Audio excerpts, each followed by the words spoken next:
दोस्तों, मैं अंजनी कुमार अपने YouTube channel talk with me में एक बार पुनः एक नई आइडिया, एक नई जानकारी के साथ उपस्थित हूं और आप लोगों का इस चैनल में हार्दिक स्वागत करता हूं, अभिनंदन करता हूं।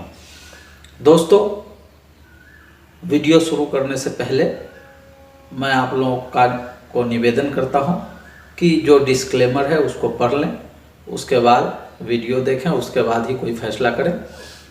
दोस्तों, आज मैं बात करना चाहता हूं हिंदुस्तान की बहुत बड़ी engineering and construction company Hindustan construction company limited की। हिंदुस्तान कंस्ट्रक्शन कंपनी इंडिया की जानी मानी कंपनी है और बहुत बड़ी कंपनी है और बहुत ही डाइवर्सिफाइड कंपनी है। यह लगभग कंस्ट्रक्शन के हर एरिया में काम करती है। जैसे ट्रांसपोर्ट हो गया, ट्रांसपोर्ट का जितना भी चीज़ है, जैसे टनल हो गया, रोड हो गया, हाईवे हो गया, सब में काम करती है। उसके बाद आपको बता दूं, हाइड्रो पावर प्लांट, जो हाइड्रो इलेक्ट्रिक पावर प्लांट बनते हैं वो बहुत ही बड़ा प्रोजेक्ट होता है, उसका भी स्पेशलिटी इसको है। उसके साथ साथ बिल्डिंग और भी कंस्ट्रक्शन, न्यूक्लियर पावर प्लांट भी बनाती है और बड़े बड़े प्रोजेक्ट में वाटर पाइपलाइन वगैरह भी बनाती है। इस तरीके से कंपनी बहुत ही डाइवर्सिफाइड है और कंस्ट्रक्शन और इंजीनियरिंग के हर क्षेत्र में काम करती है। लेकिन कंपनी पिछले 3-4 साल से काफ़ी प्रॉब्लम में है और इसका एक प्रोजेक्ट था, लवासा प्रोजेक्ट करके HCC ने अपनी सब्सिडियरी बना के और उसके बाद लवासा प्रोजेक्ट को उस सब्सिडियरी के अंतर्गत शुरू की थी। जो लवासा प्रोजेक्ट इसका फेल हो गई, उसमें बहुत बड़ा डेट इसने उठाया था। वहाँ से हिंदुस्तान कंस्ट्रक्शन कंपनी की प्रॉब्लम की शुरुआत होती है। उससे पहले हिंदुस्तान कंस्ट्रक्शन कंपनी एक बहुत ही फिनेंशियली साउंड कंपनी मानी जाती थी और बहुत ही अच्छी कंपनी मानी जाती थी। दोस्तों, इसी पे बात करेंगे कि कंपनी का फिनेंशियल्स क्या है, इसका फ्यूचर आउटलुक क्या है और कंपनी में निवेश करने योग्य कंपनी है या नहीं। इन सभी चीज़ों, सभी फंडामेंटल पैरामीटर्स पे बात करेंगे। इसके लिए मैं आप लोगों को एक बार याद दिला दूं कि आप लोग इन सभी चीज़ की जानकारी के लिए कृपया वीडियो के अंत तक बने रहिए और ध्यान से वीडियो देखिए और इसका चिंतन मनन करिए और उसके बाद ही कोई डिसीजन लीजिए। दोस्तों, अगर अभी तक कोई व्यक्ति, कोई नए दर्शक सब्सक्राइब नहीं किए हो मेरे चैनल को, तो जल्दी से जल्दी उसको सब्सक्राइब कर लीजिए और बेल आइकन को भी दबा दीजिए ताकि आपको समय से मेरे वीडियो का नोटिफिकेशन मिल सके और समय से मेरा वीडियो आप तक डिलीवर हो सके।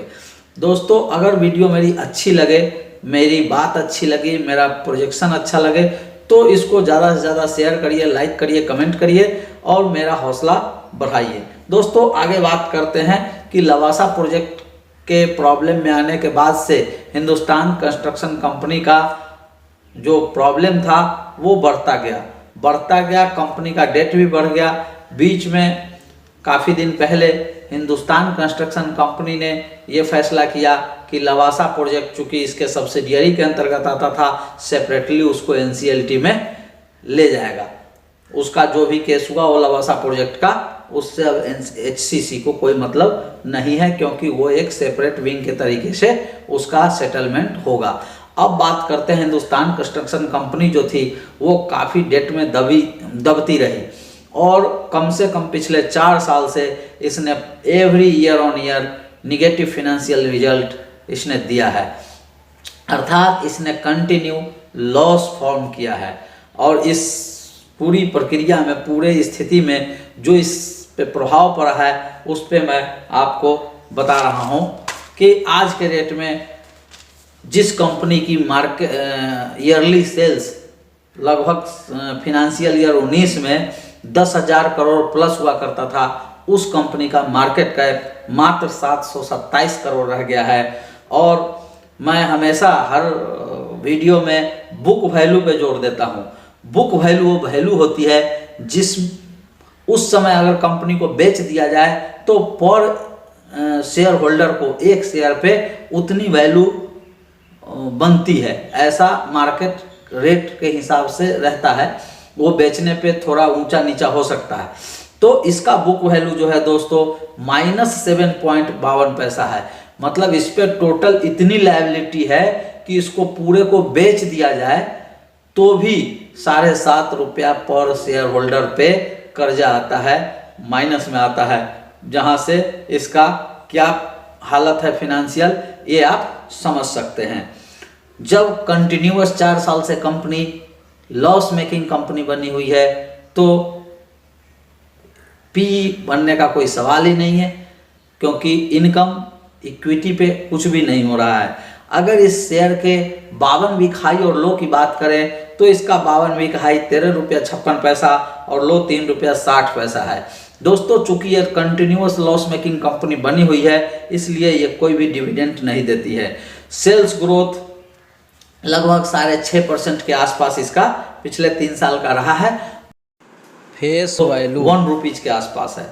कंपनी जो है ऐसा उसका कहना है, कंपनी प्रयास कर रही है कि वो अपने डेट को रिड्यूस करे और उसमें वो काम कर रही है। लेकिन इसी बीच एक खराब खबर इस कंपनी के लिए है कि 6 मार्च 2020 को पेपर में भी छपा और कई ब्रोकरेज एजेंसी ने भी इस न्यूज़ को डिस्प्ले किया कि कंपनी जो है 622 करोड़ रुपए का लोन डिफ़ॉल्ट कर गया है। डिफ़ॉल्ट करना आपको समझ में आ ही रहा होगा। डिफ़ॉल्ट करने का मतलब हुआ कि कंपनी को जो उस समय पे किस्त देना था उस लोन के एवज में वो कंपनी नहीं दे पाई, अर्थात इसको ही डिफ़ॉल्ट बोलते हैं। और बार बार डिफ़ॉल्ट करने से वो जो कंपनी है, जो लेंडर्स हैं, मतलब बैंक और जो भी लेंडर्स हैं, वो फाइनली कहाँ चले जाते हैं, एनसीएलटी में चले जाते हैं। और एनसीएलटी में जाने के बाद कंपनी जो है आईबीसी इंडियन बैंक्रप्सी कोड के तहत उस पर कार्रवाई शुरू हो जाती है।